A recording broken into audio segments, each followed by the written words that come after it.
嗨，我是雀，我是 J， 欢迎来到我们的岛屿怪谈，欢迎我们的特别来宾 Larisha。嗨，今天他又来继续跟我们探索这个宇宙咯。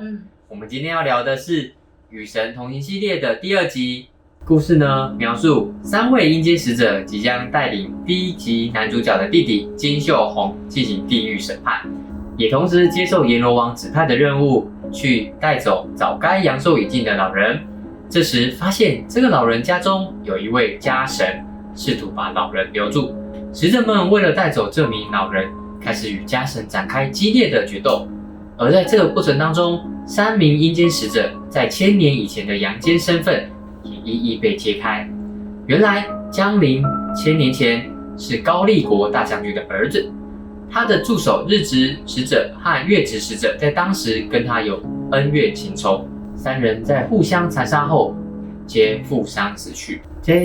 我想问，在剧中有提到阎罗王把这3位阴间使者安排在同一队一起工作，因为他们前世有因果的关系，真的有这样的事吗？会哦，就是在轮回过程中，如果相遇的灵魂有产生一些所谓的恩怨纠葛，比如说你欠我啊，还是我要来报恩啊，还是说寻找到，因为感情想要再寻找对方嘛，有时候相爱相恨都是一种所谓的业力，那会因为这些业力的纠缠，所以会让高灵在安排我们再度投胎的时候，可能会投胎在同一个时空背景。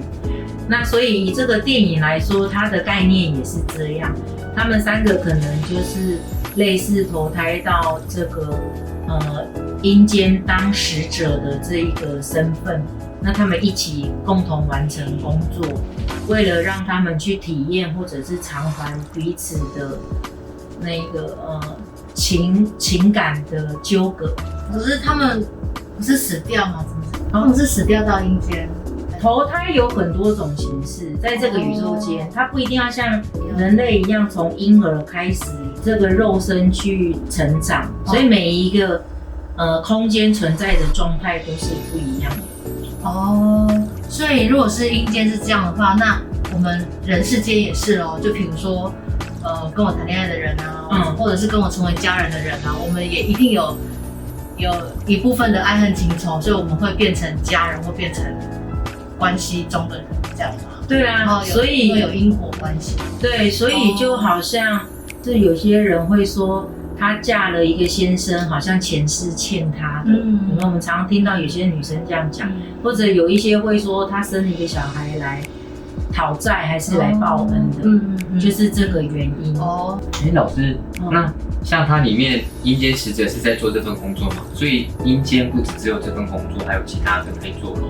很多我们上一集不是有聊到阴间有很多的存在状态、存在的机构或者存在的，比如说我们不是有聊到有夜市，那像那个可可夜总会说有赌场啊、夜总会这种形态嘛。那其实你看也有祖先是住在那，就是我们往生前是什么样的人，那我们往生后就会把我们生前的习性带去阴间，所以我们那边因为有这么多的存在状态，所以就有很多种这种工作啊。例如什么，我们不是有要到阴间有那种划船的引渡者嘛，船夫，那你也可以应征这种工作啊。那也有那个你阴间要到阳间的，像海关的工作人员，那检查大家的东西或者是登记嘛，帮你登记说你来这边报告等等的很多啊。那你是想要去那边工作？没有，我只是纯粹好奇问一下。好奇不是要去卖臭豆腐吗？那他要吃卖豆腐，他只是要去吃臭豆腐，但是我也没有要去阴间吃。老师，如果是这样的话，那会不会有些人就是过得太舒服，然后没有想要投胎啊？对，有可能啊。他为什么他有在这个宇宙中，我们一定要记得一件事：我们的灵魂都是自由的。所以你可以决定你要不要离开所谓的阴间。那高灵一定会尊重你们的选择。他会谆教诲、劝说我们该怎么做了。就你有一些欠谁的债务啊什么，你该来重新投胎了。那当然他们的谆教诲是会让我们觉得可以接受的。因为来投胎成为人，比如说成为地球人，也才短70-80年嘛。那相对我们灵魂的存在来说，真的是很短的一个时间。所以如果你来投胎一点点时间，你就可以还这个债，或者是去讨债，那对这个灵魂来说是能够接受的。所以说，如果我们在阴间，然后要待多久才可以投胎？这个是因人而异，要看你的状况。你可以选择延后，或者是赶快，反正你就是跟那里掌管的神明们去商量讨论就可以了。对。那如果我很快的把我这些债还完，把我的恩报掉啊，我后面要干嘛？你如果把这个叫做修行嘛，就把这些都偿还完，那就可以有新的空间等待你啊。我们就可以到不同的空间去体验。我们常常在宇宙间去体验的。对，你不是要去别的空间吗？我要去天堂啦。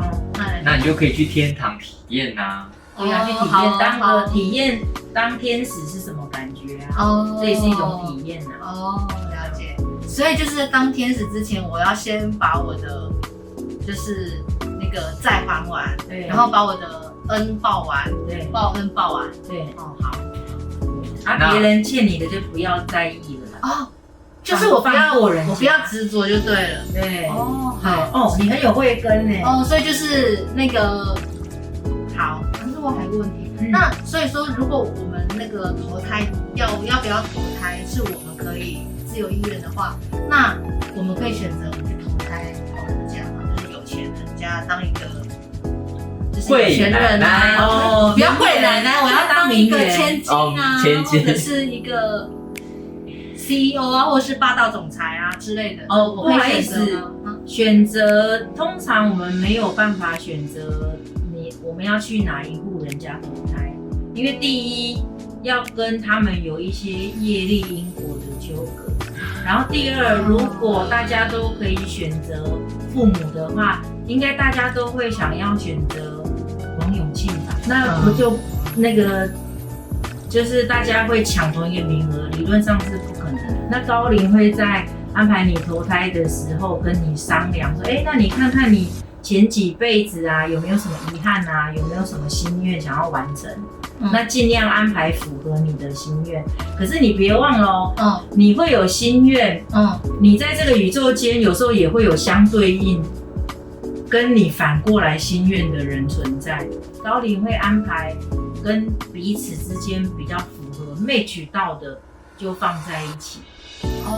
对，所以当可能我在阴间的时候，我这边一心想说我要去当千金，结果后来就是高龄的安排之后，然后让我到了这一户人家之后，我发现不是我要的那个有钱人家，然后我就开始大哭。所以婴儿诞生会哇哇大哭，是因为知道自己不是，那你就太肤浅了。真的吗？就是你成为鬼魂的时候，有钱没钱其实真的不是你最在意的。因为通常会带走的是人与人之间缘分的记忆，牵绊的是人与人之间的关系。你不会跟新台币牵绊，你也不会跟劳斯莱斯牵绊，你也不会跟阳明山的豪宅牵绊。你带走的是你对某一些人的放不下的情感，还有也许有一些怀恨的情感，或者有一些想要跟他们报恩来不及表达的情感，通常会跟着你走的是情感，都是这些。对，你绝对不会去怀念新台币，因为时空背景改变的时候，不会有新台币，不会有劳斯莱斯，也不会有阳明山的别墅了。这样懂吗？所以我们在人世间也不用留恋太在意这个钱财方面的对，所以有一句话叫做万般带不走，唯有业随身啊。这个业讲的就是我们跟不同灵魂体牵绊出来的这些纠葛，所以只有这些纠葛会带走，钱财真的带不走。对，所以你现在的想法呢，都是你属于现在地球人的想法，现实世俗的想法，想要有钱这样。但其实这个钱对我们来讲，或是对我们真正的灵魂来讲，其实它是没有什么太大帮助，完全没有帮助啊！我就问你一个很简单的嘛，你觉得贾博士走了，他现在走了嘛，可能去到天堂，那贾博士他在意的是他的苹果手机吗？还是在意的是他老婆跟小孩呢？应该是在意他的老婆跟小孩。对，所以这个才是对灵魂来说最重要的。了解，这样了解了哈。所以我们有些时候也许活在现在的红尘俗世里，会为了生活啊，去烦恼或忧愁，或者是羡慕别人。那其实这些在成为灵魂的世界里，它真的没有那么重要。对，所以我们要更带着正能量，对，这个才会让我们成为一个充满乐观、充满希望的鬼魂。我们会成为开朗的飘飘，对。就不要成为迷糊的飘飘啦。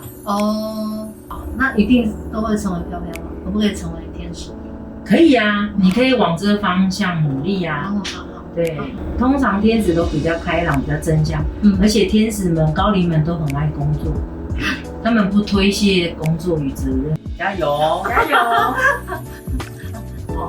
好哦，加油哦！